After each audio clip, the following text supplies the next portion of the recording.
hopefully will help you turn your store around and um, increase sales and increase your productivity. So what I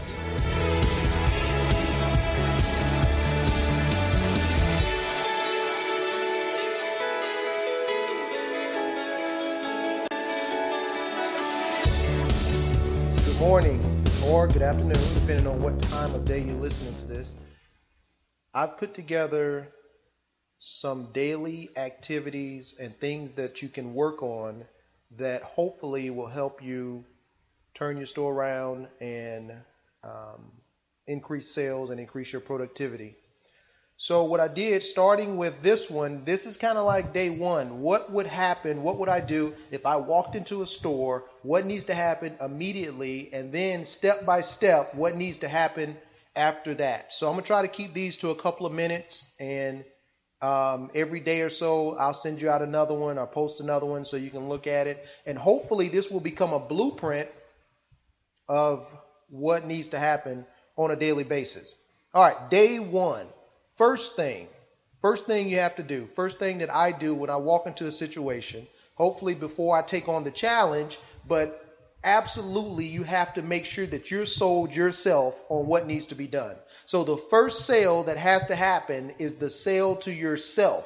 Am I sold? Do I believe that what needs to be done can be done?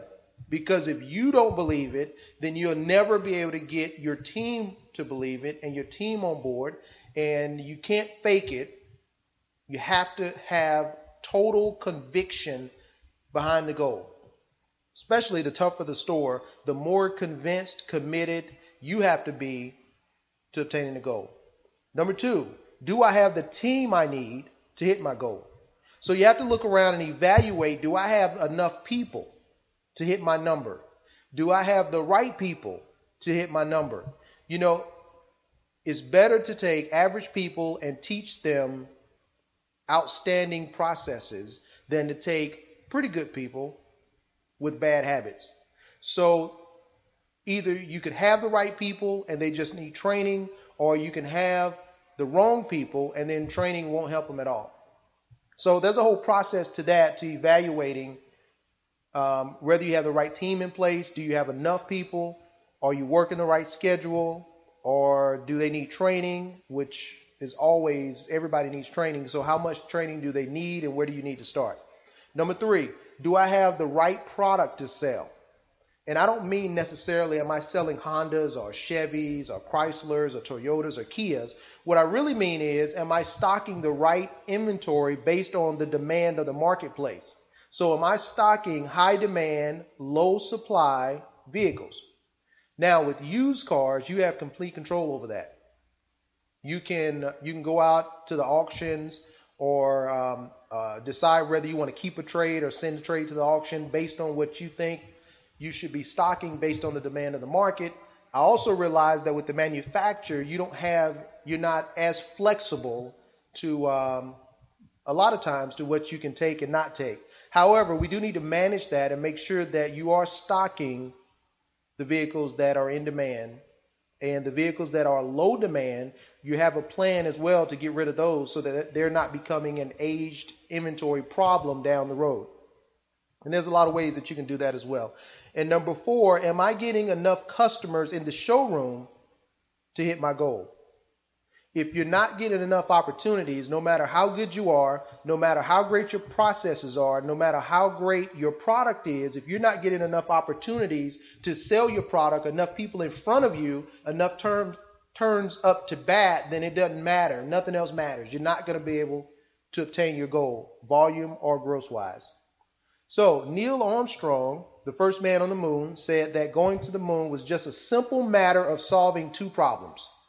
Everything comes down to just kind of solving problems. And he said they had to solve two problems. Problem number one, how to get there. And problem number two, how to get back. And if they solved those two problems, which they did, they were able to go to the moon and get back safely. So your job is really a problem solver. You have to be able to identify what problems do I have to deal with right now? What problems need to be fixed so I can hit my goal? And the problems are, like I mentioned earlier, do I have the right team? Do I have the right product? And am I seeing enough customers? And after you've identified where your holes are, now you have to attack those problems. So, number one, let's take number one. Actually, it was question number two. Do I have a team in place? So I always recommend hiring for attitude and follow through. Attitude and follow through. Because attitude you can't teach. You either have a great attitude or you don't. I can show you what a great attitude looks like. I can give you an example of what a great attitude looks like. But either somebody has a great attitude or they don't. They kind of have to bring that with them to the party. The second thing, though, is follow through. If I put somebody on a task, can they follow it through to completion? Or do I have to hold their hand? Or do I have to ask them over and over again? So even a person with a great attitude has to still have great follow through. Because if they can't follow instructions and then go and take those tasks and get them done, assuming that they're reasonable tasks and you're giving them something that's within their capabilities, if they can't follow through on those tasks or won't follow through, then it's going to be very tough for you to build your team and hit your goals. So, attitude and follow through. And sometimes on an interview, that means asking them to read a book, read a chapter, giving them homework assignments, and then do the second interview. And when they come for the second interview, just give them a test or have a conversation about the assignment that you gave them to do in the first interview. And then the first thing that I would start with, especially with new salespeople, but with all salespeople, we're just going to stick to the basics, the road to a sale. There's several different types of road to the sale, or several different numbers. Some road to the sales have 10 steps. I'll give you an example of my road to the sale. Step number 1, meet and greet. Number 2, fact find, build rapport. Number 3, touch the desk. Number 4, product selection. Number 5, demo ride. Number 6, trial close. Number 7, trade evaluation. Number 8, write-up and negotiation. Number 9, pull credit. Number 10, turn to finance. Number 11, the delivery. Number 12, the follow-up. So let's kind of take a second and break each step down real quickly. So meet and greet. Meet and greet is the beginning of selling the car, closing the deal, which is basically opening the deal. It's the first impression. It sets the stage for everything else that you're about to follow, that's about to happen with the customer. So meet and greet. So the salesperson should have a very energetic and enthusiastic and a very powerful greeting that they use all the time. Like, welcome to ABC Motors. My name is Chris. Are you here for our big sale? It should be the same way, same thing, every salesperson, every time. It should be the best greeting that you can develop based on your market, your clientele, and what you feel comfortable with as a leader. So start with the meet and greet. Train, drill, meet, greet. Their body language, their eye contact, their handshake, their enthusiasm, their excitement, greeting customers promptly. All this is going to set the stage for a better sales interaction, a better customer experience along the way. Number 2, fact find and build rapport. Some people confuse fact finding with qualifying, trying to see if the customer can buy first before I get too far down the road.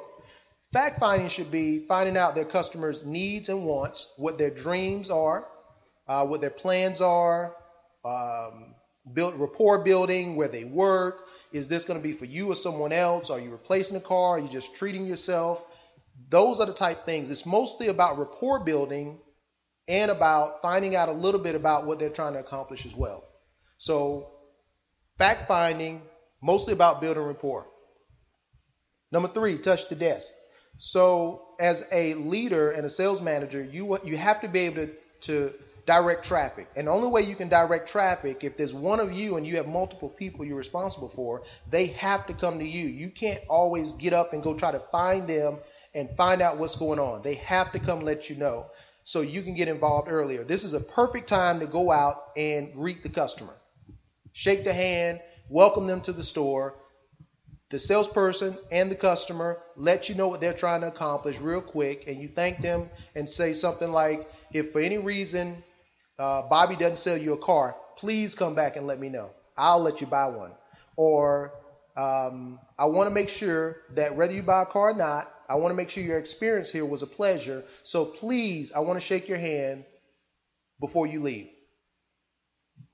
Number 4, product selection. That's kind of self-explanatory. I will say that salespeople have the tendency to put customers on way too much car. So you want to make sure that you have a lot of input so that you're directing the customer, the salesperson, to the car that fits the customer's needs, wants, or desires. A lot of times the salesperson, when not having enough information, they'll go put them on the nicest car on the lot.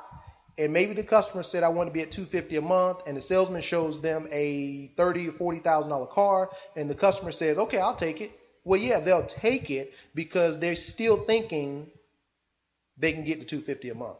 So you have to be careful and make sure that the salespeople are educated and wise enough to help direct the customer in the right direction.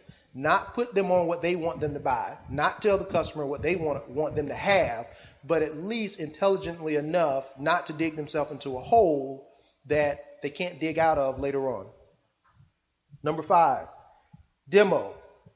The demo first should consist of a walk around in the vehicle. That is, you take the vehicle and isolate the vehicle, do a walk around on the vehicle.